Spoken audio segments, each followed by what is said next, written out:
Всем привет! Вы на канале Вектор, с вами Владимир. Сегодня на обзоре у нас Lada X-Ray. Сегодня вообще первый раз сел за руль данного автомобиля, немного вот прокатился, да, то есть пока ехали до площадки, до съемок, у меня уже есть заряд эмоций от этого автомобиля.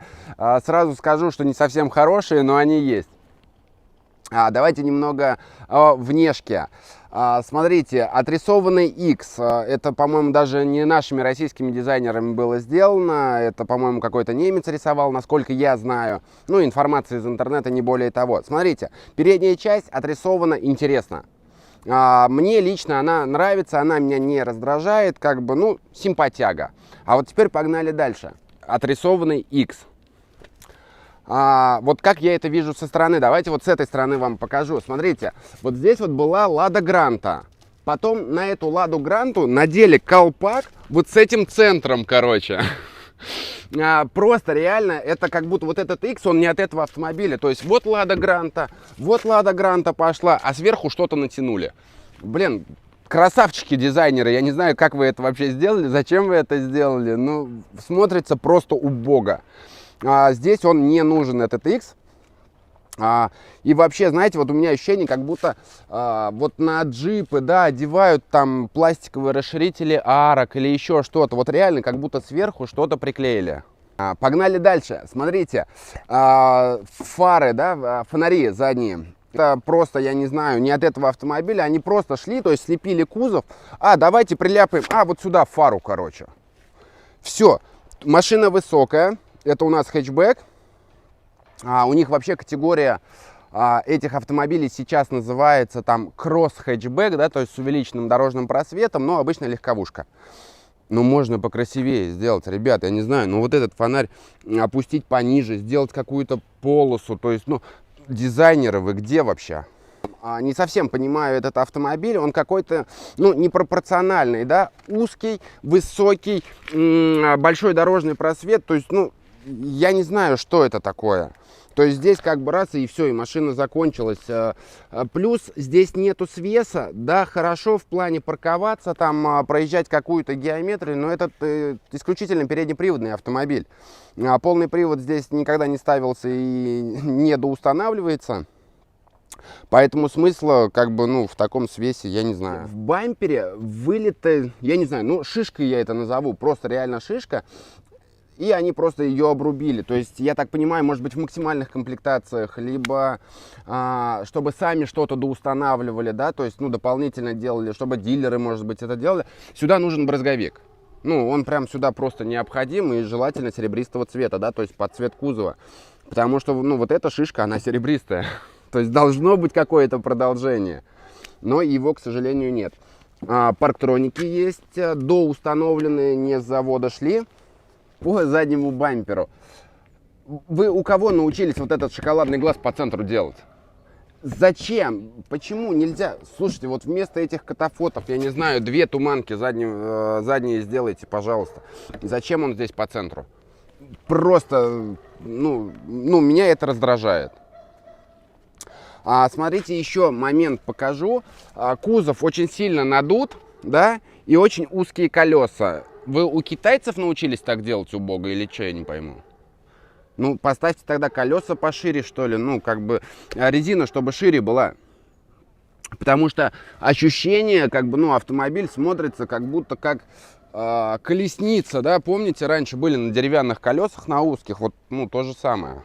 Вот у меня ключ, да, ключ сделали интересно, хорошо, выкидной, есть там закрыть, открыть автомобиль, багажник, да, то есть вот я логически предполагаю, что нужно удерживать, да, и багажник должен открыться, да, то есть хотя бы там отщелкнуться или еще что-то произойти. У нас сейчас автомобиль закрыт где-то, вот здесь есть резиновая кнопочка, все, автомобиль не открывается. Я нажимаю, что-то мигнуло, ничего не произошло.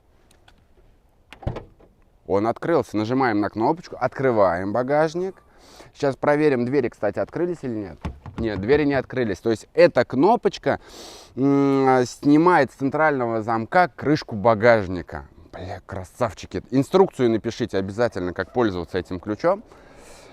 Смотрите, по багажнику объем не очень большой, но большой проем. 360 литров и 1200 литров, если сложить второй ряд сидений. Реально багажник прям очень маленький.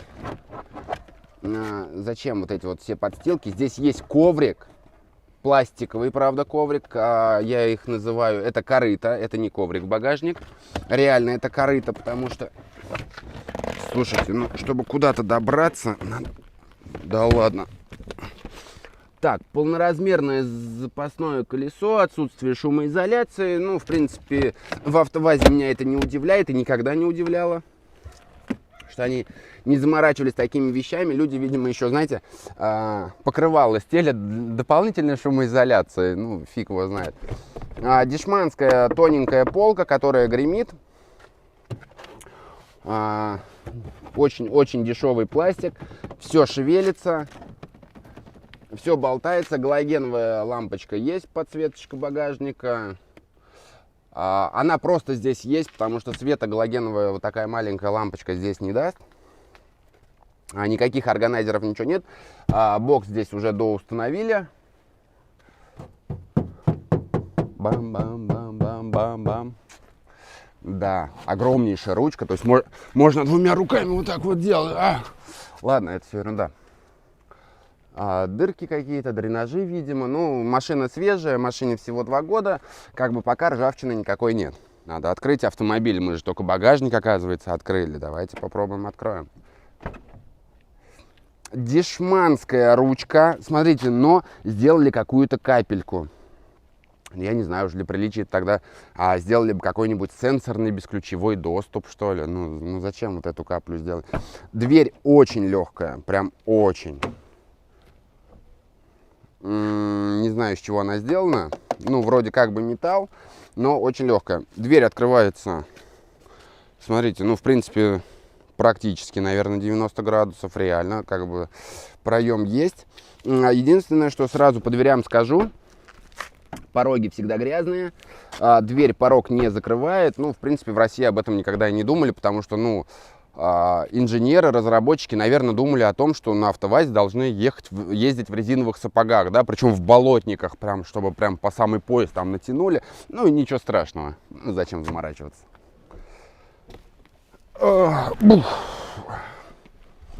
Вот сел я сейчас сам за собой. В ногах немного места есть, потому что спинку изогнули. Да, это вам не Жигули, 7. Подголовник поднимем, а то он упирается мне в спину.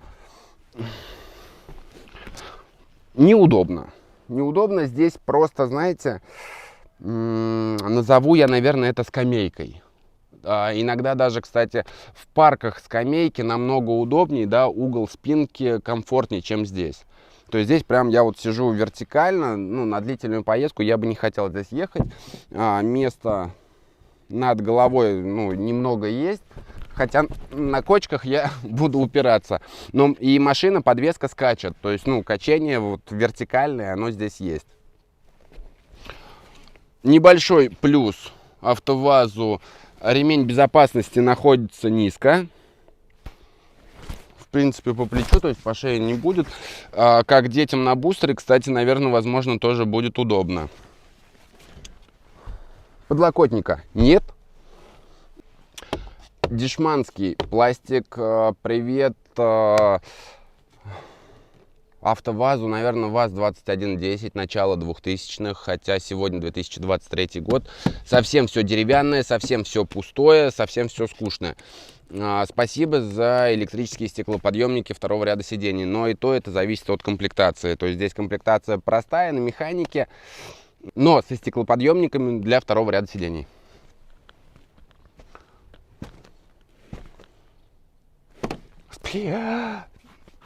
Бля, здесь еще и ручка неудобна.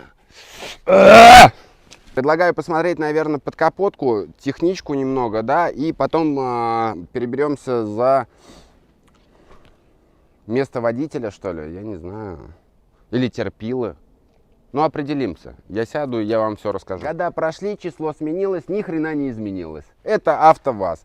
Короче, 1.6, 16-клапанная, единственное, что 106 лошадиных сил и там 148 крутящего момента. Вес у автомобиля примерно тонна 200. Ну, достаточно тяжело. Она едет даже на 16-клапанном моторе. Но блок, я так понимаю, тот же оставили. Ну, я не знаю, наверное, спасибо большое Советскому Союзу, хоть что-то изобрели. По-другому никак. Смотрите, ГУР, видимо, что-то сопливит. Хотя пробег 27 тысяч километров на автомобиле. Ну, все испачкано, измазано. Я не знаю, может быть, на ТО что-то испачкали, измазали. Вот сейчас заметил, здесь вот под листьями, как-то они сюда попадают, да в таком количестве. Бачок, омывающий жидкости лобового стекла. Заливать сюда с учетом вот этой кочерги, то есть, ну, только как-то отсюда, ну, я не знаю, ну, они не думали просто, как это сделать, то есть, вот, ну, я вот сейчас пытаюсь как-то вот что-то придумать, ну, вот только отсюда, ну, здесь вот будет мешаться крышечка, здесь кочерга, короче, постоянно что-то будет мешаться. Судя по объему, смотрите, вниз не вижу, куда уходит бачок, но мне кажется, здесь, я не знаю, в нем всего пару-тройку литров, не больше. То есть, ну, 5-литровая канистрочка, она туда просто не уместится. И это, кстати, наверное, инженеры все-таки подумали, что незамерзайку заливать будете часто, и периодически сразу смотрите, сопли течек, где что потекло. То есть, ну, заодно, ну, блин, ну вы что, ну, раз залили, сразу надо посмотреть, что произошло и как. По воздухозаборнику. Автомобиль высокий, да, там вот эта категория кросс-хэтчбеков, но воздухозаборник находится низко, то есть преодолевать какие-то броды, да, либо аномальные, когда проходят дожди, вот в этом году, в 2023, их было очень много затопленных дорог, где не справлялись ливневки, да, то есть я бы на этом автомобиле не рискнул преодолевать какие-то глубокие броды, потому что вода попадет, гидроудар, привет, мотор-капиталка. Все просто. Конкретно у нас экземпляр сегодня на механической коробке передач. Посмотрел, они еще бывают на типа автомате, но на роботе. То есть обычного классического там гидротрансформатора здесь нет. То есть здесь робот. Робот, что это такое? Это механика с электронным блоком управления. Поэтому вы в любом случае покупаете либо механика, но с двумя педалями. Все. То есть, ну, другого не дано, а АвтоВАЗ красавчики вообще. Вот. Погнали, посмотрим, что, как себя чувствует водитель данного автомобиля, что он ощущает вообще.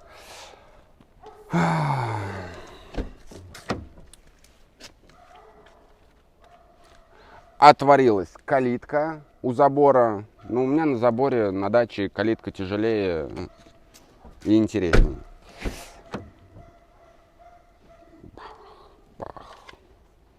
Ужасно. Как всегда, пороги. Ну, сегодня автомобиль чистый. Вот, поэтому сегодня я не испачкаюсь. Хотя с просветом 195 миллиметров. Кто-то, если ростом ниже, да, то есть поставить ногу, ну, в любом случае будут пачкаться.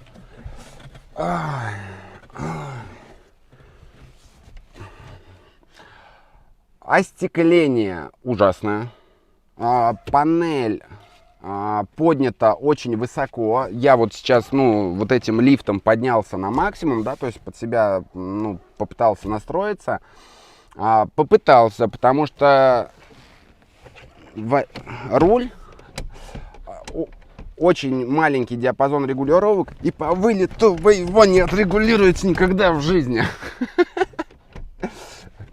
Вот по углу я себе попробовал настроить его. Вот. Пластиковый руль, реально пластиковый, не затрется, наверное, никогда. Если только расплавится. Я не знаю, что вы тут будете делать, но ни о какой коже здесь даже речи не идет. Смотрите, пока здесь деревянная обшивка двери, крашеный пластик, ручка, да, то есть стеклоподъемники у нас 4, есть блокировка. Панели тоже отрисовали что-то, вообще что-то непонятное. Знаете, я вот это вижу как какие-то острова. Вот, ну реально, вот какой-то островок, вот какой-то островок. Это вообще непонятные формы островок. Что это такое? Рычаги, кочерги. Единственное, что вот более-менее интересно отрисовали, воздуховода. Вот, но такое все очень хлипкое. Мне кажется, здесь это все очень быстро развалится. Ну, реально, даже вот тактильно. То есть, ну, все шевелится, все скрипит. А, вот, смотрите. Да, здесь все скрипит, все гуляет. Ну, подгонка так себе. Запихали, поставили, есть и радуйтесь. К этому ко всему сейчас, наверное, сразу скажу про цену. Сегодня 2023 год. В поисковиках посмотрел, сколько стоит данный экземпляр 2021 года. Средний ценник 1 300 000, 1 400 000 в таком исполнении на механике. На механике с двумя педалями там цена уже 1,5, 1,6 на сегодняшний день. Это на вторичке. Цены в космосе. Просто как бы... Не могу я принять эти цены, тем более на АвтоВАЗ, да, то есть который криво, косо сделан. По сидению здесь есть подогрев, реализован он здесь. Есть вот лифт.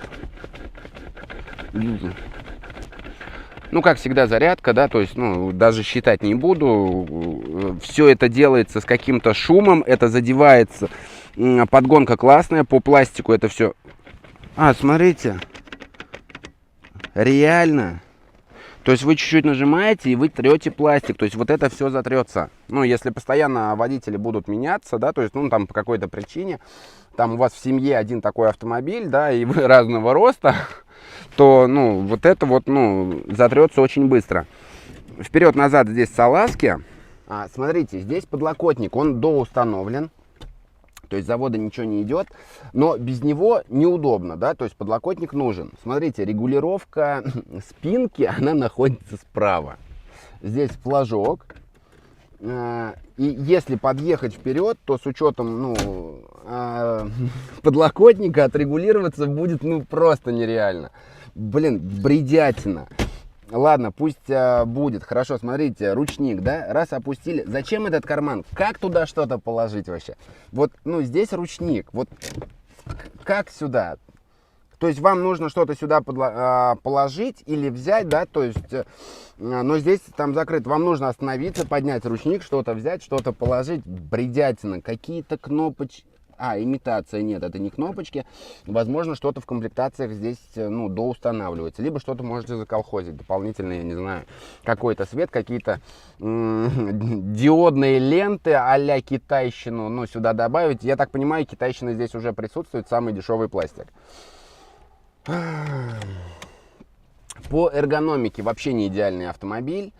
Климат-контроля здесь нет, здесь есть печка, но это комплектация с кондиционером. Даже система ESP, с системой стабилизации автомобиля, она здесь есть, но она не работает, как должна работать. Вообще даже на нее не рассчитывайте и не надейтесь. Подстаканники очень мелкие. Вот я сейчас сюда ехал просто по легким неровностям, да, бутылка просто периодически падает. То есть если стаканы с кофе, то есть ставьте максимально их плотно, да, друг к другу. Но 2 стакана кофе здесь не уместится, они очень маленькие. То есть максимум 1 и максимум, чтобы он упал. То есть, ну, 2 вряд ли сюда. Какая-то ниша, очень маленькая, совсем не глубокая. Я не знаю, что туда можно положить. Сразу есть косяк по печке, да, то есть она механическая, то есть меняет там, регулирует заслонки.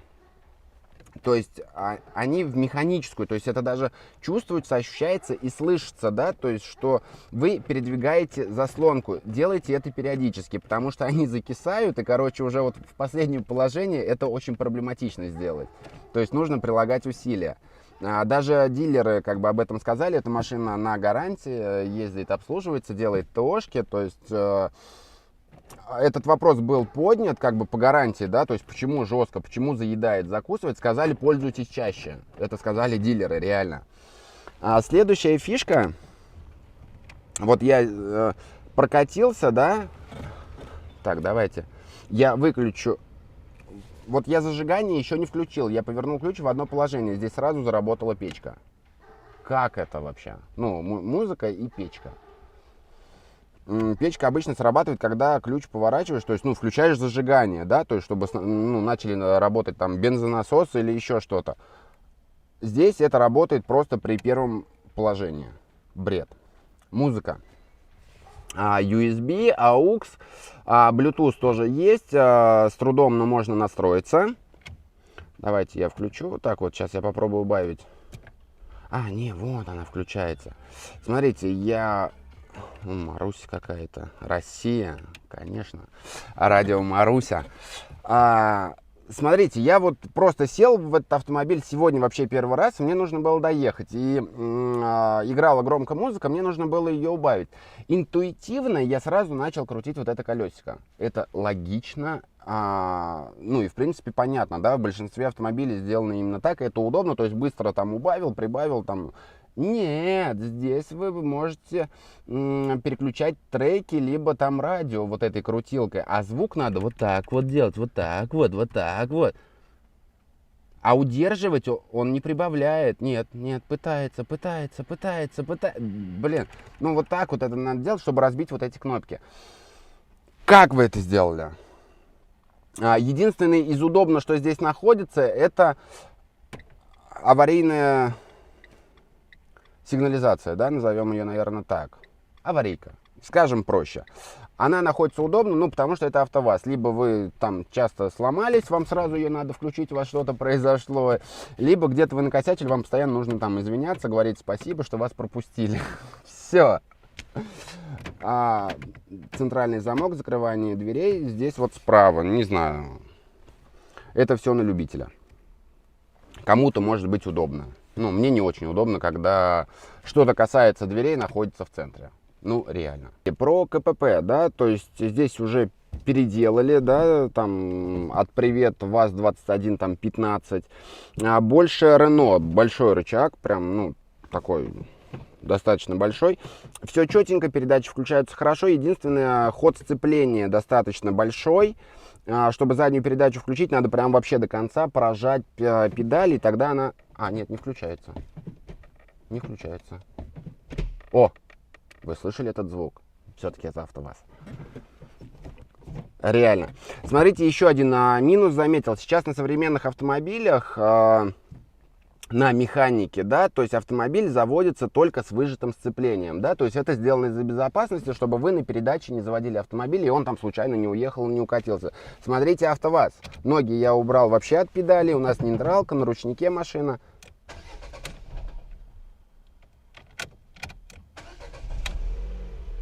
Она завелась. То есть если бы она стояла на первой передаче сейчас, она просто взяла бы и уехала, да, то есть это, ну... Есть же момент новичков, неопытных водителей, да, то есть не каждый автоматически со сцеплением всегда заводит автомобиль. И многие производители уже к этому пришли, как бы как раз к этому вопросу, как к вопросу безопасности. На АвтоВАЗе плевали вообще они на это все.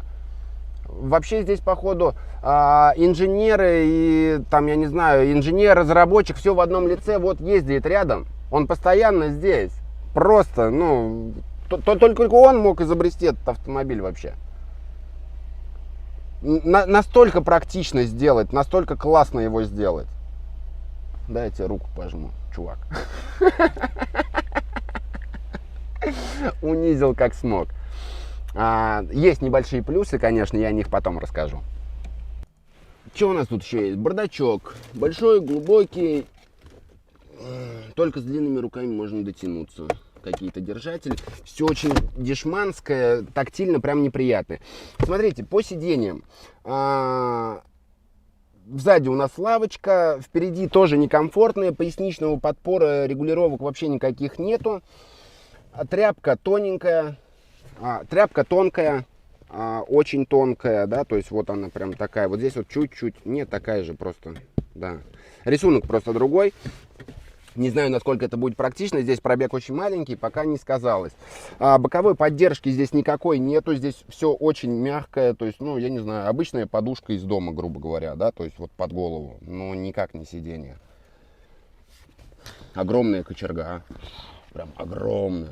То есть можно здесь схватиться, там, я не знаю. Ну, проволоки толстые на заводе много просто. Давайте изогнем и сделаем. Красавчик, чувак. По тормозам. Сзади барабаны. Года прошли, число сменилось, ни хрена не изменилось, как это было в 70-х, также и в 2021-2023 году сзади барабаны. Зачем что-то изобретать? То есть пусть собственники уже сами допиливают, идут в магазины, хотя, по-моему, на эти машины продаются комплекты дисковых тормозов задних. Сзади балка, опять ничего не изменилось. Комфорт в управлении на трассе, его нету. Во-первых, его нету, потому что нету шумоизоляции. Во-вторых, поведение автомобиля. Очень короткая база, очень узкая база колесная. На большой скорости проходить какие-то повороты очень страшно. Высокий центр тяжести, да, то есть этот автомобиль вообще не сбалансирован под езду. То есть здесь не было акцента сделать, чтобы эта машина была многофункциональной, комфортной. Это просто сделали автомобиль. Просто для города. Сделали дорожный просвет 195 мм. Зачем? Парковаться к бордюрам в городе, да. Но мы потеряли, точнее, ты, чувак, потерял управляемость на трассе. Все, высокий клиренс, ее продувает, ее качает. Там, не дай бог, ветер, ее реально качает. Ее максималка на трассе это 100. Какие вы там заявили? 170. Страшно, 170, это вот здесь вот одна иконка, это надо будет вообще иконками обвешаться. И сначала в церковь заехать помолиться там, и потом, блин, я извиняюсь, я опаздываю, мне надо разогнаться, это страшно. Подушки безопасности. Раз, два. На этом все. Вот зеркало, вот повторитель. Капелька, вообще непонятно, знаете. Такое ощущение, как будто вот тот вот разработчик из салона, он просто мимо шел, вот так вот плюнул, опа, повторитель. Все. То есть машину делали, изобретали именно таким образом. Я говорю, там, ну, на Гранту что-то натягивали, что-то получилось. А давайте, там, я не знаю, в 2021 году еще она там стоила около 800 тысяч рублей. В 2023 году она вообще неприемлемых денег стоит. Смотрите, по конкурентам. Наверное, по прямым конкурентам здесь получается это Renault Sandero, то есть это прям вообще самый прямой, да. Потом из вторички Suzuki SX4, Suzuki Vitara обычная, Kia Soul, да и в принципе, наверное, все. Это из примерных одноклассников, да, у автомобиля. В любом случае выбор есть, там по внешке, по техничке они очень сильно все друг от друга отличаются, есть более надежные, более практичные. И сейчас в наших реалиях китайщина очень жестко заходит на рынок, захватывает рынок, да, и я так понимаю, даже в свежие автомобили АвтоВАЗа тоже вкидываются там китайская оптика, все эти диодики, подсветочки, весь этот бред, который, в принципе, не особо нужен, но делает красивую упаковку, да, то есть красивый фантик пытаются они создать, но техничка остается на прежнем уровне, ничего хорошего нет. Смотрите, по сравнению с китайскими автомобилями, у этого автомобиля есть плюс, есть приоритеты, да, такие как ликвидность. То есть этот автомобиль там на вторичке вы всегда продадите. Эти автомобили переездят китайцев просто по времени, да, по своему сроку. Есть уже подобные истории автомобилей. Это когда там появилась Lada Priora, да, когда появились Cherry амулеты, там Cherry Fora и все подобное. Приоры ездят по данный момент, продаются, причем по нормальным деньгам продаются на данный момент, а тех машин не осталось вообще китайских. Они просто закончились. И вот эти автомобили, они тоже перекатают, прям реально перекатают всю эту новую китайщину, все эти новые гирлянды, все эти новые планшеты. Планшеты вы можете и сюда доустановить, это стоит не очень дорого. Там, я не знаю, если вам надо просто планшет, можете самый дешевый, опять же, китайщину купить и поставить. Хотите что-то более качественное, можно подороже, более качественное поставить, где будет все четко работать. Этот автомобиль лучше Китая. Но есть еще один момент, который мне лично очень нравится, и я всегда этим пользовался. Я покупал всегда премиум на вторичке, который будет старше значительно, да, там будет пробег больше, но они есть экземпляры, которые классно сохранились. Да, это BMW, это Mercedes, это Audi, офигенные автомобили, автомобили с душой. Это ну, вот я не вижу смысла сравнивать эти автомобили, да, то есть там реально там душа, там атмосфера, там уважение на дороге. Это просто серая мышь, это просто средство передвижения, не более того. Если вам без разницы, на чем двигаться, может быть, этот автомобиль вам и подойдет, да, если вы молоды, я не знаю, амбициозны, да, соответственно, конечно, лучше посмотреть на премиальную вторичку. Даже можно посмотреть на конкурентов, там, ну, максимально свежие, да, там, японцы, ну, тоже так себе, конечно, экземпляры, но они тоже обходят. Единственное, я говорю, вот этот автомобиль уделает Китай. Ну, именно уделает своей дальнейшей истории, да, то есть как бы она будет жить, и если у нас в России наступит тот момент, как, я не знаю, как на Кубе, да, так как вообще все рынки уже позакрывали, да, то есть очень тяжело ввозить нормальные, хорошие машины, эту машину можно будет ремонтировать проволочкой. Что вы будете делать с китайцами, с планшетами? Ничего вы не сделаете. Здесь вы на проволочку что-то подвяжете и поедете, а там это все навернется, все эти планшеты, все эти приборные панели, эти цифровые убоги, что вы будете делать? А этот автомобиль поедет. Дорогие друзья, спасибо за просмотр. Ставим лайки, пишем комментарии, какие-то пожелания. На максимум попробую всем ответить. Надеюсь, эта карма меня не настигнет. Всем пока.